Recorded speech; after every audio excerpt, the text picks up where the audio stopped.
भद्र जिससे हमें शारीरिक सुविधाएं मिलती हैं और जिससे हमें मानसिक तृप्ति मिलती है, आत्मिक संतोष मिलता है, उसके 4 चरण हैं।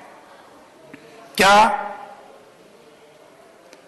जो ज्ञान तुम्हारे पास नहीं है उसको प्राप्त करना,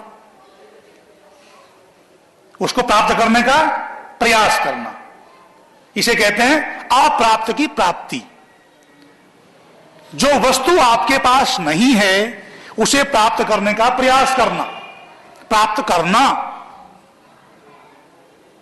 आपके पास स्वास्थ्य आपका कमजोर है, बल आप में कम है, तो अपने उस बल को प्राप्त करना, अपने स्वास्थ्य को ठीक करना। जिस चीज की जानकारी नहीं है उसको प्राप्त करना, उसको जान लेना, ये क्या? अप्राप्त की प्राप्ति। और जितना कुछ आपको प्राप्त हो गया उसकी रक्षा करना, ये दूसरा चरण है।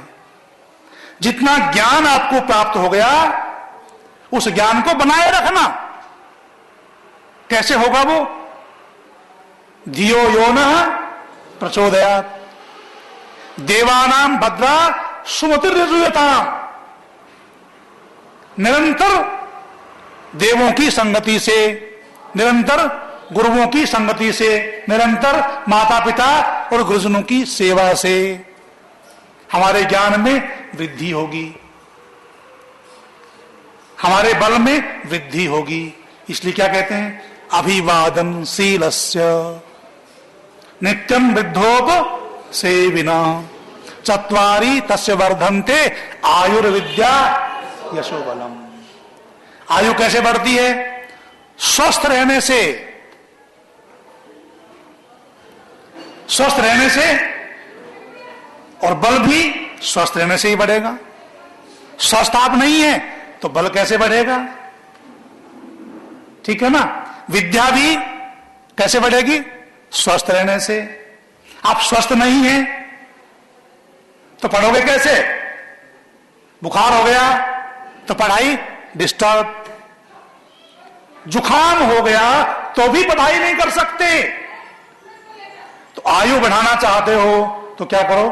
देवानाम भद्रा सुमतिर ऋजुयताम।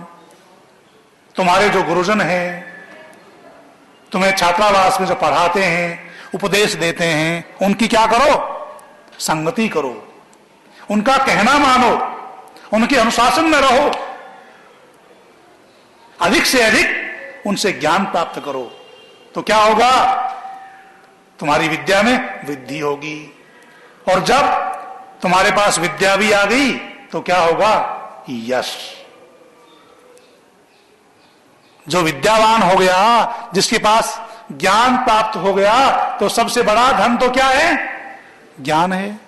मैंने कहा ना, चाणक्य क्या कहते हैं? सब चले गए मेरे पास से, परंतु बुद्धि मेरे पास है, ज्ञान मेरे पास है, तो क्या मैं सब कुछ प्राप्त कर लूंगा। इसलिए क्या कहते हैं? परदेश में मित्र कौन होती है? विद्या होती है। विद्या मित्रम प्रवासेषु। प्रदेश में आप कहीं भी चले जाएं, आपके पास देवों की दी हुई, आपके गुरुजनों की दी हुई, आपने सेवा से प्राप्त की है। देखो, बिना सेवा से ज्ञान नहीं मिलता, बिना संगति के ज्ञान नहीं मिलता, और बुद्धि सुमति नहीं होती, सुबुद्धि नहीं होती। तो क्या करना होगा? देवानाम, अपने गुरुजनों की संगति करनी होगी। और जब तुम्हारे पास बुद्धि आ जाएगी तो तुम कहीं भी जाओ, तुम्हारे यश में वृद्धि होगी। और उसी यश की प्राप्ति की हम यज्ञ आरंभ करने से पहले प्रार्थना करते हैं। प्रत्येक व्यक्ति दुनिया का जो भी यज्ञ कर रहा है, क्यों करते हैं यज्ञ? स्वर्ग कामो यजेत। स्वर्ग की कामना करने वाला यज्ञ करे। किसे कहते हैं स्वर्ग? सुख को ही स्वर्ग कहते हैं। कई ऐसी जगह चले गए जहां कोई सुविधा नहीं है, लोग चिल्ला रहे हैं, लड़ाई कर रहे हैं, तो सामान्य रूप से क्या कहते हैं, कहां नरक में लाकर पटक दिया। कोई सुविधा नहीं है, कोई सुख नहीं है, मच्छर काट रहे हैं, समय पर भोजन प्राप्त नहीं हो रहा, लड़ाई कर रहे हैं, तो क्या कहेंगे, कहां नरक में लाकर पटक दिया।